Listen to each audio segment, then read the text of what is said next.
Shalom, salam sejahtera untuk kita semua. Salam jumpa dalam kasih Yesus Kristus. Hari ini hari Selasa, tanggal 7 April 2020. Dan saya percaya kita ada sampai hari ini semua karena kebaikan Tuhan. Kita tidak bisa membalas kebaikan Tuhan, hanya hidup kita persembahkan sebagai korban yang hidup, yang kudus dan berkenan kepada Allah. Itu adalah ibadah kita yang sejati. Puji Tuhan, pada kesempatan ini kita akan merenungkan firman Tuhan bersama. Tapi sebelumnya mari kita satu dalam doa. Terima kasih Tuhan, Engkau baik dalam hidup kami. Sebentar kami akan membaca dan merenungkan firman-Mu. Berikan hikmat bagi hamba-Mu dan setiap orang yang mendengar, kiranya diberkati oleh Tuhan, mendapat kekuatan baru dari Tuhan. Terima kasih Tuhan, kami siap untuk membaca, merenungkan dan melakukan firman-Mu dalam hidup kami. Dalam nama Yesus kami sudah berdoa dan mengucap syukur. Haleluya. Amin. Puji Tuhan. Shalom. Kita akan membuka Alkitab kita masing-masing. Pembacaan kita kali ini terdapat di dalam 1 Raja-Raja 18 ayat 1 sampai dengan 46.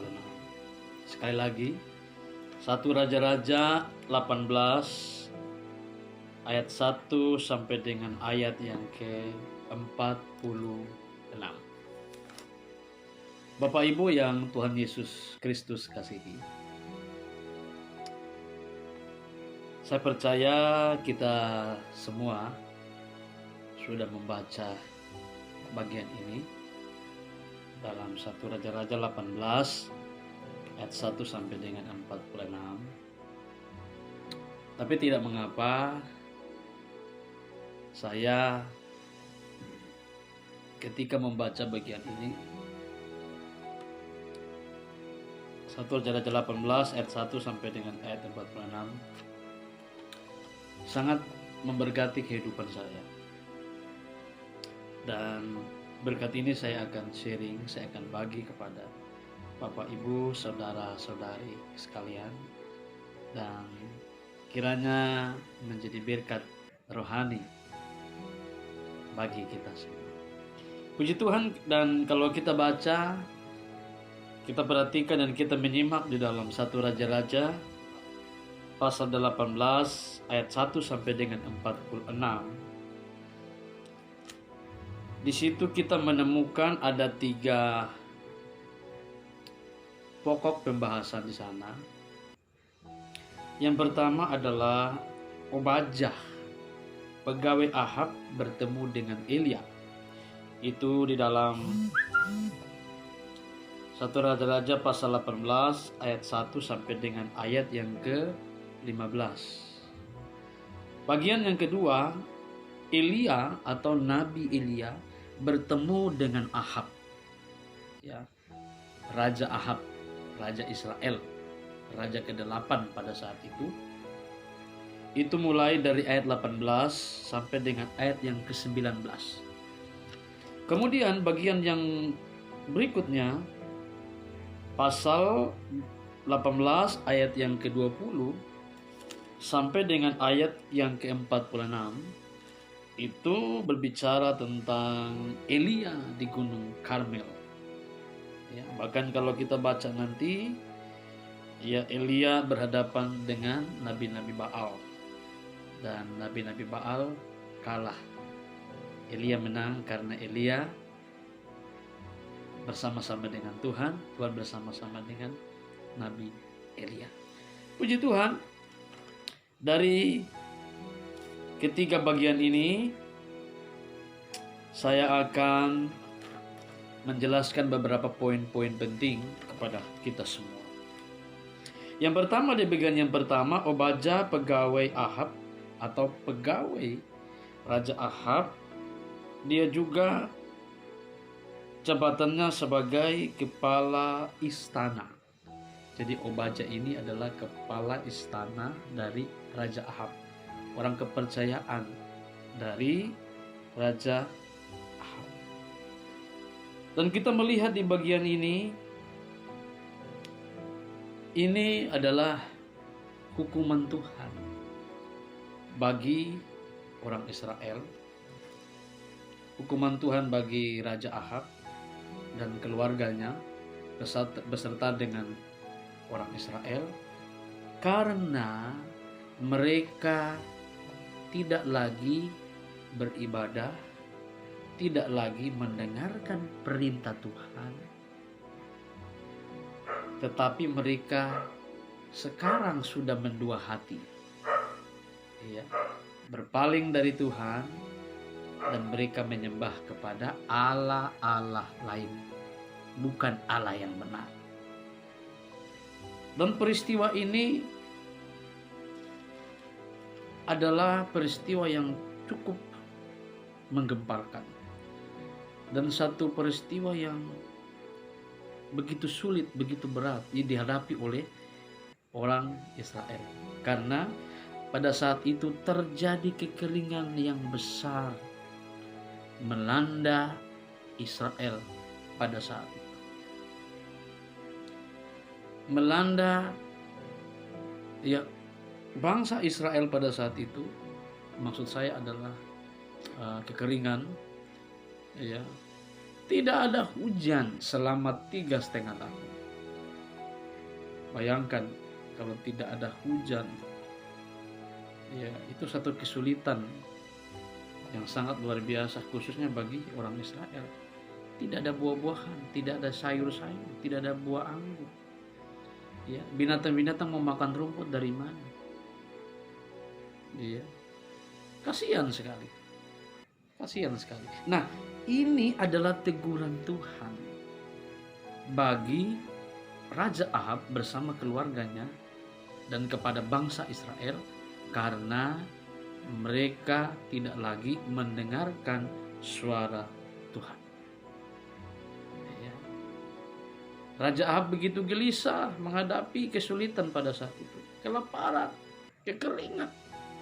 Orang Israel, bangsa yang besar itu, mengalami kekeringan yang luar biasa, kesulitan yang luar biasa. Dan ini adalah teguran Tuhan. Sekali lagi, teguran Tuhan bagi Raja Ahab bersama keluarganya dan bersama bangsa Israel. Puji nama Tuhan. Dan satu ketika dalam tahun yang ketiga, pada saat itu,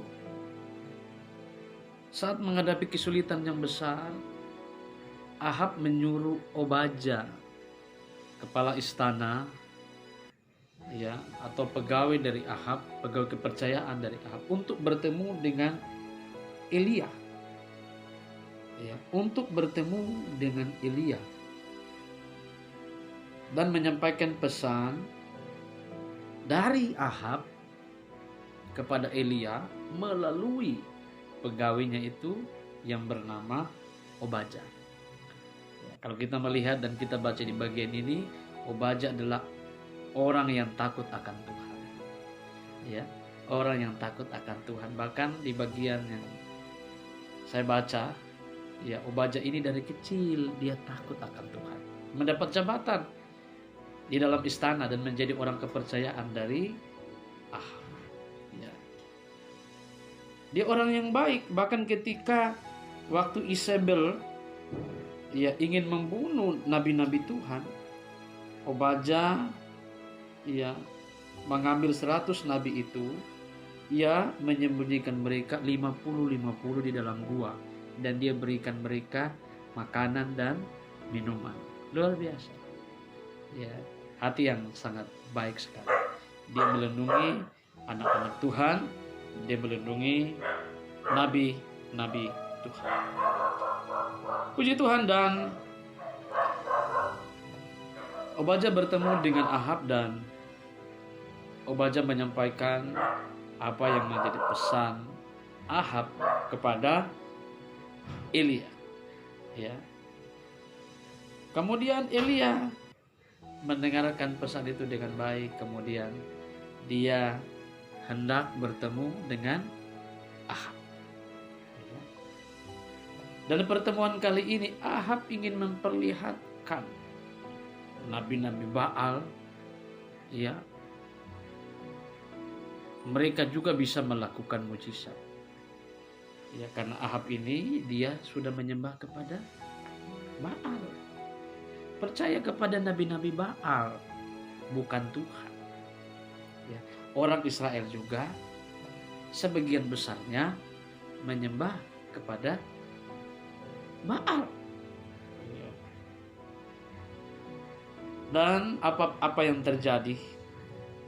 Kalau kita melihat di dalam ayat yang ke-20 sampai dengan ayat yang ke-46, di situ saya akan memberikan penjelasan kepada kita semua. Bagaimana kuasa Tuhan itu lebih besar dari segala-galanya. Kuasa Tuhan, ya, sanggup melakukan segala sesuatu. Bahkan tidak bisa ditandingi oleh kuasa apapun yang ada di dunia ini. Dan pembahasan kita kali ini, ya, kita akan bahas tentang ciri-ciri orang yang mengikuti Allah yang tidak benar. Kemudian bagaimana ciri-ciri orang yang mengikuti Allah yang benar. Kalau kita baca di dalam ayat yang ke-18 dari 1 Raja-Raja 18 ayat yang ke-18, ya, kita melihat bagaimana ciri-ciri orang yang mengikuti Allah yang tidak benar. Ayat 18 dikatakan begini, jawab Elia kepadanya, bukan aku yang mencelakakan Israel, ya, melainkan engkau ini dan kaum keluargamu, sebab kamu telah meninggalkan perintah Tuhan, dan engkau ini telah mengikuti para Baal.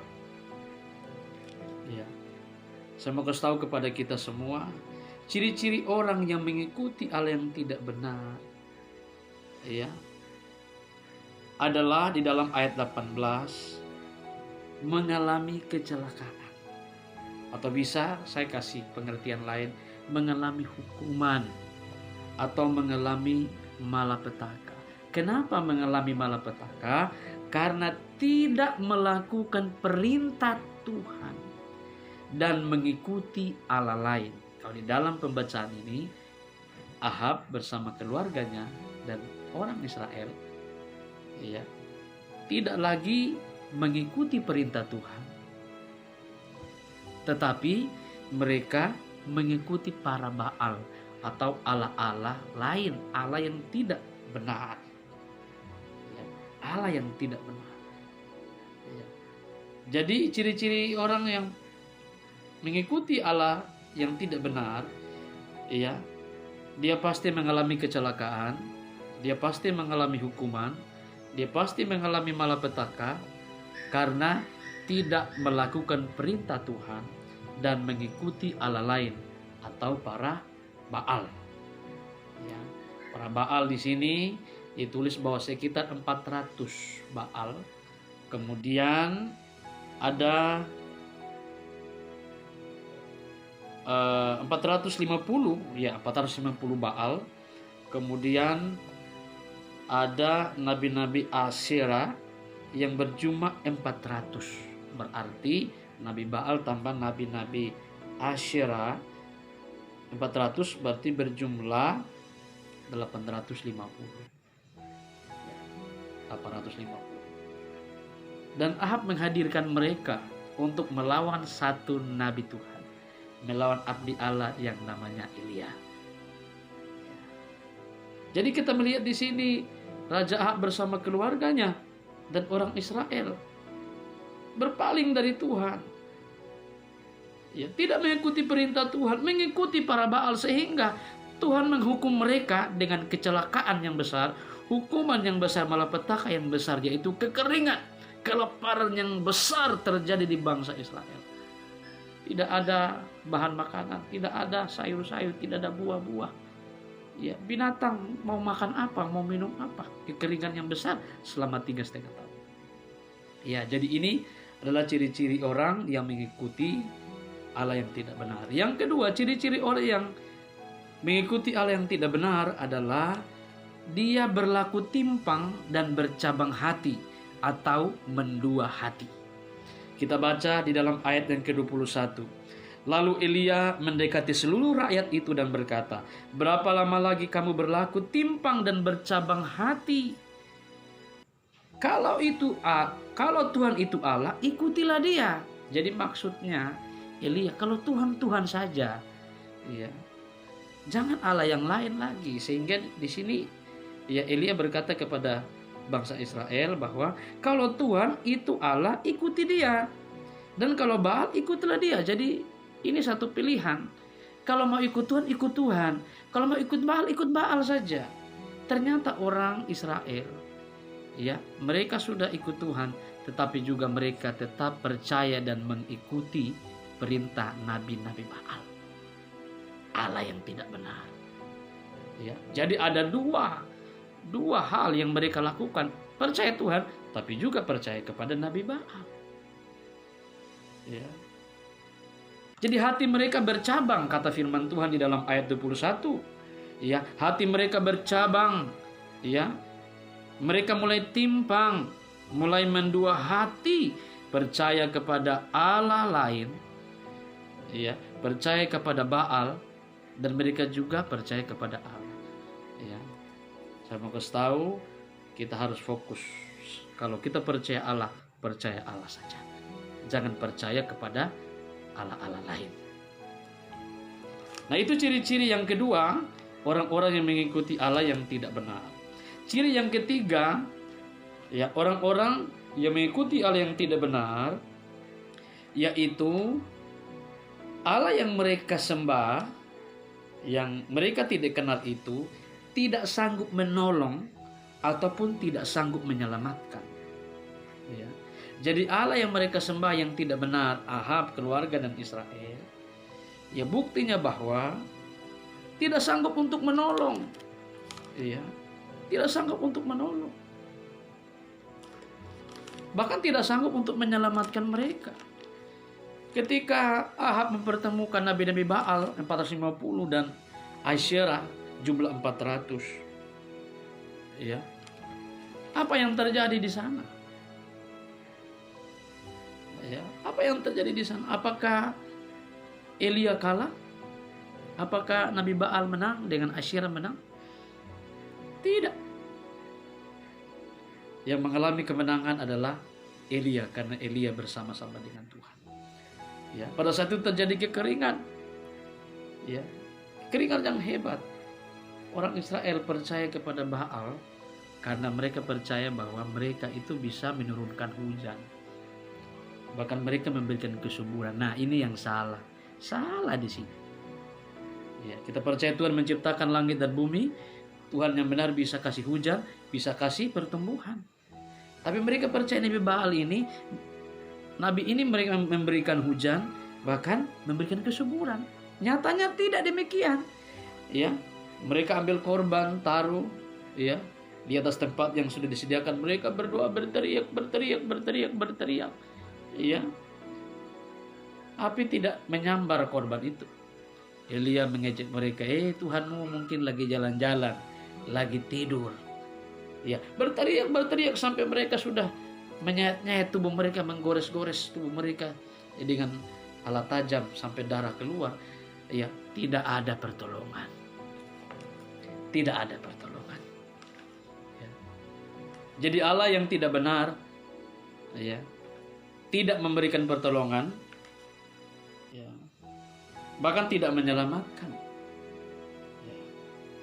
Jadi ada 3 hal penting yang saya sampaikan kepada kita semua, bagaimana ciri-ciri orang yang mengikut Allah yang tidak benar. Ya, dan bagian yang berikutnya adalah bagaimana ciri-ciri orang yang mengikut Allah yang benar. Nabi Elia adalah satu nabi yang sangat luar biasa. Nama Elia artinya Tuhan adalah kekuatanku. Sekali lagi, Elia artinya Tuhan adalah kekuatanku. Dia menyerahkan hidup sepenuh kepada Allah, bergantung sepenuh kepada Allah, dan Tuhan menyertai kehidupannya. Bahkan dia menghadapi Nabi Baal 450 dan Asyera 400. Tuhan berpihak kepada Nabi Elia. Nah, kita melihat di sini bagaimana ciri-ciri orang yang mengikuti Allah yang benar. Poin yang pertama adalah dia selalu berdoa, dia beriman, kemudian berharap bahwa Tuhan yang benar sanggup menolong kehidupannya. Jadi poin yang pertama adalah ciri-ciri orang yang mengikuti Allah yang benar adalah dia berharap, dia berdoa dengan sungguh-sungguh. Ini ciri orang yang mengikuti Allah yang benar. Saya mau kasih tahu kepada kita semua bahwa kita sebagai orang yang benar, kita selalu berdoa, kita selalu beriman, kita selalu berharap kepada Tuhan yang benar. Dan Tuhan pasti menolong kita. Kadang-kadang pertolongan Tuhan itu tidak langsung, tidak langsung kita terima. Ada yang butuh waktu. Jawaban Tuhan itu ada 3 ya, tidak, dan tunggu. Dan walaupun mungkin belum ada, atau mungkin tidak ada sama sekali, atau mungkin tunggu waktu yang panjang, saya percaya Tuhan melatih kita untuk kita selalu berharap kepada Dia. Dan saya mau kasih tahu, walaupun apa yang kita minta di dunia ini mungkin tidak ditepati Tuhan, atau Tuhan tidak beri, tetapi kalau kita sungguh-sungguh dalam Tuhan, maka berkat yang paling luar biasa, keselamatan menjadi milik bagian kita. Tetap berdoa, tetap berharap kepada Dia, tetap beriman kepada Dia, karena Dia Allah yang benar, Dia Allah yang luar biasa. Jangan pernah meninggalkan Dia, sedetik pun jangan pernah meninggalkan Dia. Percaya bahwa Dia Allah, Dia Tuhan yang benar, yang kita sembah di dalam nama Tuhan Yesus Kristus.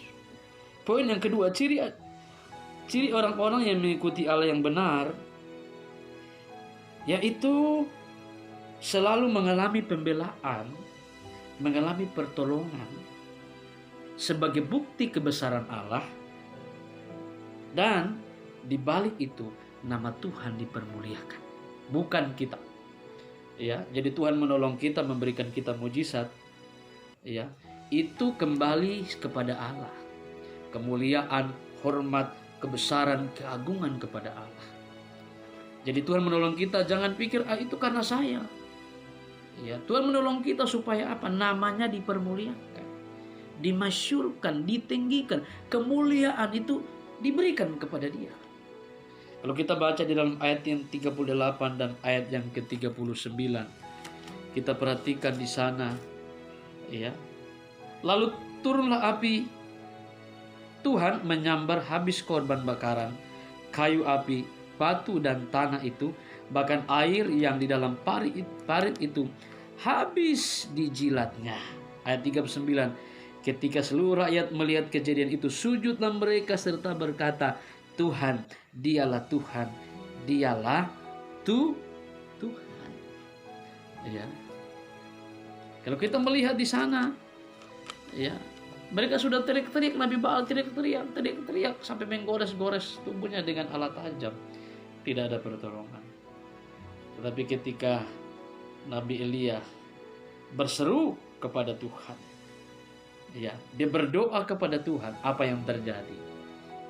Ayat 36, kemudian pada waktu ia mempersembahkan korban yang petang, tampillah Nabi Elia dan berkata, ya Tuhan Allah Abraham, Ishak dan Israel, pada hari ini biarlah diketahui orang bahwa Engkaulah Allah di tengah-tengah Israel, dan bahwa aku ini hamba-Mu, dan bahwa atas firman-Mu lah aku melakukan segala perkara ini. Jadi pertolongan dari Tuhan menyertai orang-orang yang percaya. Baal kalah, Asyera juga kalah. Membuktikan bahwa Tuhan yang disembah oleh Elia adalah Tuhan yang benar dan Tuhan yang hidup. Tuhan ingin memperlihatkan kepada Ahab dan keluarganya beserta dengan bangsa Israel bahwa Tuhan yang disembah oleh Elia adalah Tuhan yang benar, dan kepada dialah engkau berbakti, engkau berharap. Jangan mencondongkan hatimu kepada Allah lain, jangan timpang hati, jangan mendua hati, ya. Tetap kepada satu prinsip bahwa Yesus adalah Tuhan, Yesus adalah juru selamat, kepada dialah kita berharap. Puji nama Tuhan. Saya percaya pertolongan demi pertolongan menyertai kita semua.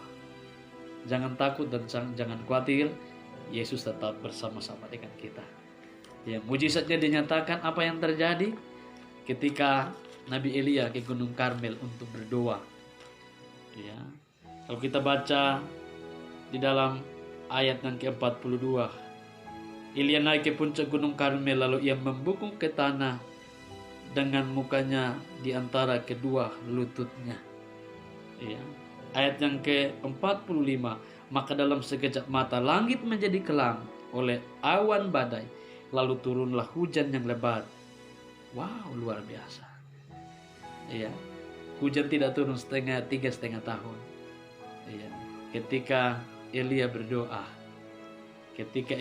kepada Tuhan yang benar, Tuhan langsung datang dan bertindak. Kekeringan, ya, tidak hujan selama 3,5 tahun, akhirnya turun hujan. Mujizat Tuhan terjadi. Haleluya, mujizat Tuhan terjadi bagi bangsa Israel, sehingga bangsa Israel mereka mengakui bahwa ternyata Tuhan yang disembah oleh Elia adalah Tuhan yang benar. Mereka berkata, dialah Tuhan, memang dialah Tuhan. Puji Tuhan. Menjadi kesimpulan bagi kita semua, mari kita percaya Tuhan yang benar. Kalau kita percaya Tuhan yang benar, kita selalu berdoa, selalu beriman, dan selalu berharap. Dan ingat baik-baik, kalau kita sudah berdoa dan berharap kepada Tuhan yang benar, maka mujizatnya nyata dalam kehidupan kita. Ya, jawaban Tuhan pasti ada bagi kita. Dan saya mau kasih tahu, kadang-kadang doa kita tidak dijawab, kadang-kadang menunggu waktu yang lama, kadang-kadang ya langsung dijawab oleh Tuhan. Yang menjadi inti di sini bagaimana kita mempercayakan hidup kita kepada Tuhan, tetap sungguh-sungguh kepada Tuhan. Ya, karena yang kita kejar berkat yang sesungguhnya bukan berkat jasmani, bukan berkat yang ada di dunia ini, berkat dunia sementara, tetapi berkat rohani, keselamatan itu kekal untuk selama-lamanya. Demikian perenungan kita kali ini, Selasa 7 April 2020. Kiranya memberkati kita semua. Mari kita berdoa. Terima kasih Tuhan, Engkau baik bagi kami. Kami sudah membaca dan menungkan firman-Mu. Kiranya menjadi berkat bagi kami semua. Jaga pelihara kami, tutup bungkus dengan kuasa darah-Mu. Dan kami semua tetap dalam perlindungan Tuhan. Berkati pemerintah dari atasan sampai bawahan. Berkati tenaga medis yang menangani penyebaran virus ini, bahkan merawat orang-orang yang sakit, orang-orang yang terisolasi karena virus corona atau COVID-19. Berikan hikmat, kekuatan bagi mereka, penjagaan dari Tuhan menyertai mereka. Pemerintah juga Tuhan berkati, lembaga-lembaga yang membantu juga Tuhan berkati. Siapapun yang terlibat, Tuhan Yesus memberkati. Berkati kami, berkati bangsa Indonesia, berkati Provinsi Papua Barat, berkati Provinsi Papua, berkati kota kami yang tercinta, Kota Jaya. Terima kasih Tuhan, ini doa dan sampaian kami, dalam nama Yesus kami sudah berdoa dan mengucap syukur. Haleluya, amin. Demikian perenungan kita di hari ini, Selasa 7 April 2020. Tuhan Yesus memberkati.